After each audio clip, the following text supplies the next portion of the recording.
তো নমস্কার বন্ধুরা, যথারীতি ভিডিওটা একটু ফাস্ট করে দেখবে। তো আজকে কথা বলবো কিছু ফ্যাক্ট চেক নিয়ে। তোমরা দেখতে পাচ্ছ যে এইখানে কত রকমের মিস ইনফরমেশন ফেলানো হচ্ছে, মিস ইনফরমেশন ছড়ানো হচ্ছে, যেটা ছড়ানো হচ্ছে আমাদের ইন্ডিয়া মিডিয়া দ্বারা। বাংলাদেশ বা যুদ্ধ হচ্ছে ভারত পাকিস্তানের, সেখানে বাংলাদেশ তো উঠে পড়ে লেগেইছে মিস ইনফরমেশন ছড়ানোর জন্য। পাকিস্তানও মিস ইনফরমেশনকে লিড করছে, সেখানে যদি ইন্ডিয়া মিডিয়াও এরকমভাবে লিড করতে থাকে, এরকমভাবে ভুয়ো খবর ছড়াতে থাকে বা কোনো খবর অথেন্টিকেশন না পেয়ে ছড়াতে থাকে, তাহলে কিন্তু সেটাও সমানভাবে দোষীর মধ্যে পড়ে।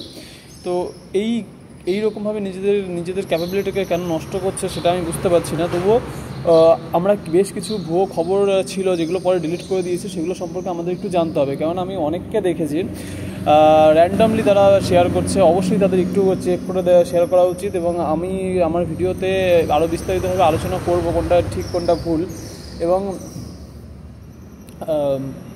ভারত পাকিস্তানের যুদ্ধের বর্তমান পরিস্থিতি কী আছে সেটা সম্পর্কেও কিন্তু আমরা একটু আলোকপাত করব, ঠিক আছে।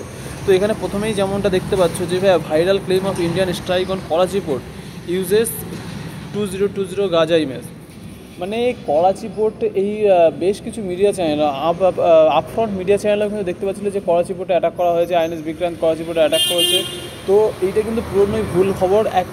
এখন যে সোশ্যাল মিডিয়ার যুগ এসছে, যাতে পুরনো একটা ছবি দিয়ে কিছু লিখে দিলেই কিন্তু সেটা ভাইরাল হয়ে যায়, কিন্তু শুধু ভিউজ পাওয়ার আশায়, শুধু যেমন তেমন করে হোক ভিউজ পাওয়ার জন্যই কিন্তু সবার চেষ্টা থাকে, এবং তাতে সঠিক খবর কি ভুল খবর সেটা বিচার করে না। এবং এই জন্য আমি আমার চ্যানেলে কিন্তু খুব সংক্ষিপ্ত ভিডিও আনি, যাতে অন্তত মিস গাইড না হতে পারে, বা মানুষ যেটুকু জানতে পারবে সেটুকু যেন সঠিক জানতে পারে। তো এটা দেখতেই পাচ্ছ যে এই যে করাচি পোর্ট অ্যাটাক হয়েছে, করাচি পোর্ট ভেঙে গুড়িয়ে দিয়েছে, এটা কিন্তু 2020 গাজার ফটো।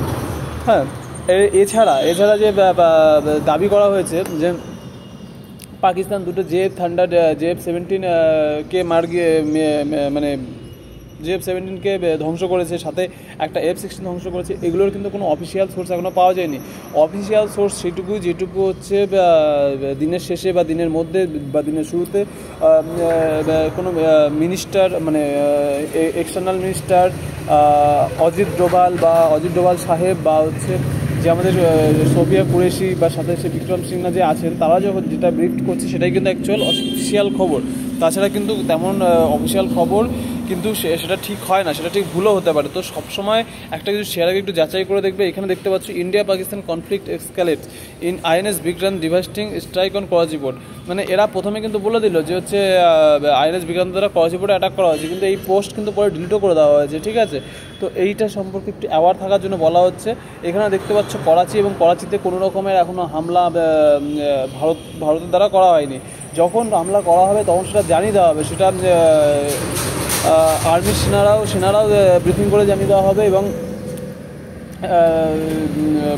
আমাদের রাজনাথ সিং বা অজিত ডোভাল দ্বারাও কিন্তু সেটাকে জানিয়ে দেওয়া হবে। এখানে কিছু ভালো নিউজ অ্যাঙ্কারকে দেখতে পাচ্ছি যারা বলছে no Indian navy action at Karachi, the Indian navy force remains operational in the Arabian sea. বলতে চাইছি যে আরাবিয়ান সিতে অবশ্যই অপারেশনাল আছে, দরকার পড়লে আইএনএস ইন্ডিয়ান নেভি অবশ্যই অ্যাকশন নেবে, কিন্তু এই এখনও পর্যন্ত কিন্তু কোনো কনফার্মেশন পাওয়া যায়নি, এবং যেটা ছড়ানো হচ্ছে সেটা কিন্তু সম্পূর্ণ ভুয়ো খবর ছড়ানো হচ্ছে। এছাড়া দেখতে পাচ্ছি, এবং কিন্তু আমাদের বেশ কিছু উল্লেখযোগ্য ঘটনা ঘটেছে, যেটা হচ্ছে যদি ওই F-16 আর হচ্ছে JF-17 যদি ধ্বংস হয়েও থাকে, তবুও কিন্তু আমেরিকা কিন্তু সেটাকে অ্যাকনোলেজ করবে না, কারণ ইন্টারন্যাশনাল মিডিয়া সচরাচর করবে না, কারণ আমেরিকা সেটা শ্যুট করে না। কারণ আমেরিকা কিন্তু যখন এই S-400 নেওয়া হয়েছিল, তখন কিন্তু স্যাংশন বসানোর ভয় দেখিয়েছিল, বা এরকম অনেক কিছু কথা বলেছিল। তো সেহেতু যে ওই S-400 দ্বারা যে ওটা ধ্বংস হবে, সেটা কিন্তু আমেরিকান মিডিয়াও করবে না। এছাড়াও যদি দেখো, এটা কিন্তু অবশ্যই এআই জেনারেটেড, ওপরে লেখাই আছে এআই জেনারেটেড। যখন হচ্ছে যে এখন দেখো এইখানে একটা বিষয় দাঁড়িয়ে পড়ে যে Indian navy opens front against Pakistan after 1971 hits Karachi port. মানে এখানে এরা বলে দিয়েছে, আবার কিছুক্ষণ পর এটা ডিলিটও করে দিয়েছে। এদেরটা এতটাই এদের মানে মিস ইনফরমেশান এরা দিচ্ছিল, হ্যাঁ, শুধু টিআরপির জন্য। এবার এখন যদি আমরা এখানে করাচি পোর্টকে ধ্বংস করার কথা বলে থাকি, এবং পরে যখন সত্যিকারের করাচি পোর্ট ধ্বংস হবে, যদি ভারত সেটা করে থাকে, তখন তো তাহলে আবার এটা প্রশ্ন উঠে, তাহলে তখন কী করা হয়েছিল। তো এই জিনিসগুলো অবশ্যই একটু বুঝে শুনে শেয়ার করা উচিত, বুঝে শুনে পোস্ট করা উচিত। এবং এছাড়া দেখতে পাচ্ছ যে একটা আপফ্রন্ট মিডিয়া চ্যানেল এখানে তো বলেই দিয়েছে পাকিস্তান কি রাজধানী ইসলামাবাদ পর কবজা। আরে বাবা, যখন কবজা হবে তখন আমাদের মিনিস্ট্রি, আমাদের সেনাপ্রধানরা সেটাকে অফিসিয়ালি বলে দেবে। তো আগে থেকেই এরকমভাবে পোস্ট করার কি মানে আছে এরা জানে না।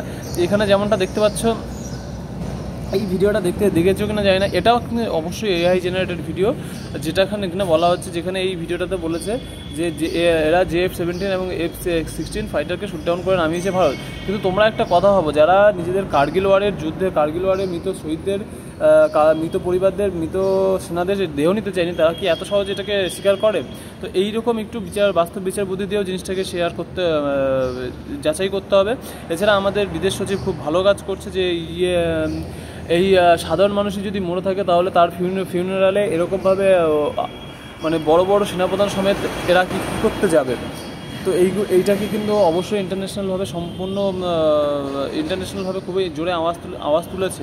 Breaking, 2 Pakistani pilots captured after, এইটাও কিন্তু ভুল খবর। তো আমরা আবারও বলছি, আমরা আমাদের চ্যানেলে সবসময় চেষ্টা করব যতটা সঠিক খবর পৌঁছানোর, এবং যদি কোনো ভুল খবর পরিবেশন হয়েও থাকে তবেও কিন্তু পরের ভিডিওতে কিন্তু অবশ্যই সেটাকে আমরা কারেকশন করে দেবো। এছাড়া দেখতে পাচ্ছ এখানে যে পাকিস্তানের গভর্নমেন্টের অবস্থা এমনই, যে government of Pakistan appeals to international partners for more loans after heavy losses infected by enemy. যে আমাদের ভারত দ্বারা যে হেভি ক্ষতি হয়েছে তার জন্য আমাদেরকে লোন দাও। মানে ভিখারি পাকিস্তান ওই বাটি নিয়ে চলে গেছে ইন্টারন্যাশনাল পার্টনার্সের দোরগোড়া, যে চলো আমার এবার ভিক্ষা দাও, আমি সেই ভিক্ষা দিয়ে আরও যুদ্ধের সরঞ্জাম কিনি। এখানে একজন খুব সুন্দর লিখেছে, আইএসএ ওপেন মে কন ভিক মাংতা হ্যায় ভাই। সেটাই হচ্ছে কথা, যে করেও অনলাইন কোনো ফান্ডিং খুললে সেখানে ভারতের প্রতিটি লোক 1 টাকা করে দিলেও এদের অনেক টাকা হয়ে যাবে। তো এতটাই অবস্থা খারাপ হচ্ছে পাকিস্তানের, যে একটা যুদ্ধ চলাকালীন এতটাই এফেক্টেড হয়েছে যে তারা ভিক্ষা করতে চলে গেছে। এবার এদের হচ্ছে সেনাপ্রধানরা সবসময় বলতে যাচ্ছে আমরা এই করে দেবো, আমরা সেই করে দেবো। তো আরও কোনো ভিডিও পেলে অবশ্যই খবর অবশ্যই আমরা জানাবো। এছাড়া যদি তোমরা মনে করো আরও বেশি করে ভিডিও পেতে চাও তাহলে কিন্তু অবশ্যই কমেন্ট করো।